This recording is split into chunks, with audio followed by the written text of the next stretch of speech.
बुद्ध का जीवन चमत्कारों की कोई कल्पनात्मक गाथा नहीं है। ये उस इंसान की सच्ची यात्रा है जिसने अपने भीतर के अंधकार को इतनी सादगी और साहस से रोशनी में बदला कि उनका एक मौन भी जगत को जागरूक करने लगा। उन्होंने स्वयं को जाना और फिर उसी अनुभव से पूरी मानवता को देखने का नया दृष्टिकोण दे दिया। नमस्कार दोस्तों, आज की कहानी है उस पल की जहां शब्दों की आग और मौन की शांति आमने सामने खड़े होते हैं और अंत में सत्य की आहट सबसे ऊंची सुनाई देती है। तो चलिए शुरू करते हैं आज की कहानी। सावन का महीना था, चारों तरफ हरियाली छाई हुई थी। गौतम बुद्ध अपने शिष्यों के साथ एक गांव की ओर जा रहे थे। वह गांव उनके प्रवचनों से अनजान था, लेकिन वहां के कुछ लोग बुद्ध के प्रचार के विरोध में थे। बुद्ध शांत भाव से चल रहे थे। उनकी चाल में धैर्य था, आंखों में करुणा थी और चेहरे पर एक स्थायी मुस्कान थी।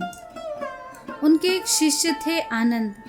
आनंद ने पूछा, भगवान, क्या हम इस गांव में रुकेंगे? सुना है यहाँ के लोग आपके प्रति श्रद्धा नहीं रखते। बुद्ध ने बड़े शांति से उत्तर दिया, अगर किसी घर का दीपक बुझा हो तो क्या हम वहां प्रकाश लेकर नहीं जाएंगे? आनंद ने सिर झुका लिया। जब बुद्ध गांव में पहुंचे तो एक भीड़ धीरे धीरे इकट्ठा होने लगी। लोगों में उत्सुकता थी, लेकिन कुछ लोग अंदर ही अंदर उनसे खिंचे हुए थे। तभी एक अधेड़ उम्र का व्यक्ति आया, जिसकी आंखों में बहुत क्रोध था, चेहरे पर बहुत तिरस्कार था। भीड़ से निकलकर सामने आके गुस्से में खड़ा हो गया। वह बुद्ध की ओर उंगली उठाकर जोर जोर से बोला, तुम्हें क्या अधिकार है लोगों को सिखाने का? तुम साधु नहीं, तुम एक ढोंगी हो, पाखंडी हो, लोगों को बहकाने आए हो और तुम्हारा काम ही है लोगों को बहकाने का। शब्द आग के जैसे निकल रहे थे। भीड़ सहम गई थी। भीड़ चुपचाप तमाशबीन होकर देख रही थी। शिष्य आनंद और अन्य शिष्य उस व्यक्ति की ओर देखने लगे। तभी आनंद ने धीरे से गौतम बुद्ध से कहा, भगवान, मुझे अनुमति दीजिए, मैं इस व्यक्ति को रोक सकूं। बुद्ध ने धीरे से कहा, नहीं आनंद, सुनने दो उसे। वह आदमी लगातार अपशब्द बोले जा रहा था। उसका गला सूख गया था, लेकिन उसके शब्दों में आग थी जो अभी भी बरस रही थी। उसने बुद्ध का मजाक उड़ाया, उनके वस्त्रों का, उनकी मुस्कान का, उनके मौन का और उनकी हर एक बात का मजाक उड़ाया। लेकिन बुद्ध तब भी मौन खड़े रहे, जैसे गहरे सागर की सतह पर उठती लहरें, लेकिन भीतर पूर्ण शांति। लोग हैरान थे। किसी ने सोचा, कोई तो कुछ बोले। ये अपमान सहना किसी साधारण व्यक्ति के बस की बात नहीं है। कुछ क्षणों के बाद वह व्यक्ति थक गया। उसकी सांसें तेज चल रही थी। आंखों में अभी भी क्रोध था, लेकिन शरीर थक चुका था।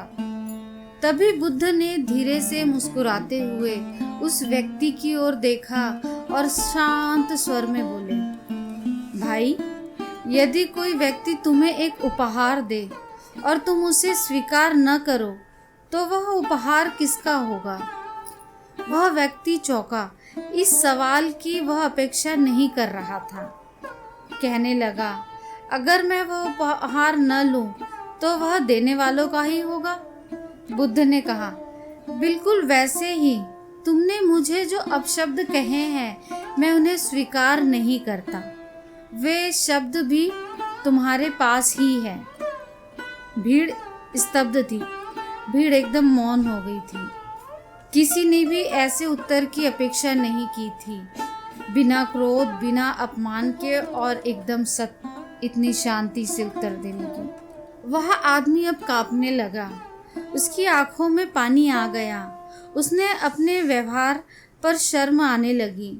वह बोला, मुझे क्षमा करें, मैं आपको जान नहीं सका। बुद्ध मुस्कुराए और बोले, तुमने मुझे नहीं जाना, यह कोई अपराध नहीं, लेकिन जो जान ले वह फिर वैसा व्यवहार न करे, यही सच्ची बुद्धिमत्ता है। भीड़ की आंखों में अब श्रद्धा थी। उस एक घटना ने पूरे गांव की सोच बदल दी। लोग जो पहले बुद्ध को कर रहे थे, अब उनके प्रवचनों को सुनने के लिए एकत्रित होने लगे। गांव में परिवर्तन की बहार आने लगी। बुद्ध ने उस गांव में 3 दिन प्रवचन दिए, अहिंसा, संयम, मौन और सत्य के विषय पर। वही क्रोधित व्यक्ति अब बुद्ध के चरणों में बैठकर उनके शब्दों को सुन रहा था। उसकी आंखों में पश्चाताप था और मन में शांति। बुद्ध का उत्तर सिर्फ उस व्यक्ति को नहीं, हम सभी को था। जब कोई हमें अपशब्द कहे तो हमारे पास भी विकल्प होता है, हम उसे स्वीकार करें या न करें। मौन हमेशा कमजोरी नहीं होता, कभी कभी यह सबसे बड़ी शक्ति होता है। क्रोध से क्रोध नहीं शांत होता, वह तो और बढ़ता है, लेकिन मौन और करुणा से वह बुझ जाता है। जो व्यक्ति खुद भीतर से दुखी होता है, वही दूसरों को अपमानित करने की कोशिश करता है। गौतम बुद्ध की यह सच्ची घटना आज भी उतनी ही प्रासंगिक है जितनी 2500 साल पहले थी। हम हर दिन किसी न किसी रूप में अपमान, आलोचना या तिरस्कार से गुजरते हैं, लेकिन यह हमारे ऊपर है कि हम उन शब्दों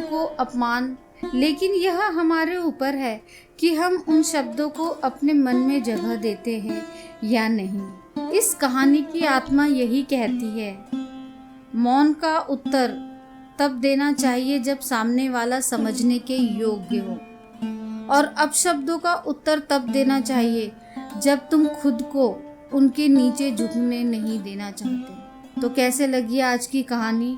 कमेंट में अपनी राय जरूर दें।